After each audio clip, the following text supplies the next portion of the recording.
Hoor eens, mannen, vrouwen, boertjes.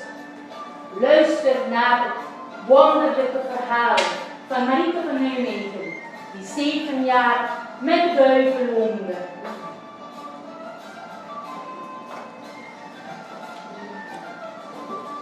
Marieke wordt door oom Gijsbert naar Nijmegen gestuurd om boodschappen te doen.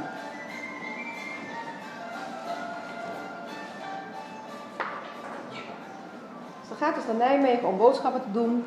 En in Nijmegen aangekomen, als ze de boodschappen heeft gedaan, wordt het heel erg laat. Ze gaat een slaapplaats zoeken bij tante Moeie. Maar die wil haar niet zien. Die weigert haar de slaapplaats.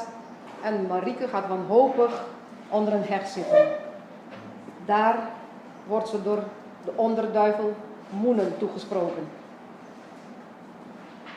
Marieke laat zich door Moenen verleiden en sluit een compromis met hem. Ze behoudt de eerste letter van haar naam, Marieken, en voortaan zal ze Emmeken heten, want Moenen wil niks van Maria horen. Ze gaat samen met Moenen een zondig leven tegemoet. Eerst doen ze Den Bosch aan en later Antwerpen. 7 jaar lang leeft ze met de duivel.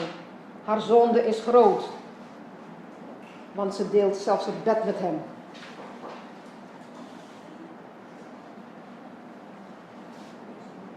Ja, als Emmeken door heimwee gedreven weer terug wil naar oom Gijsbert, komt ze in Nijmegen, onderweg dus naar haar oom, komt ze in Nijmegen een wagenspel tegen, Maskeroen.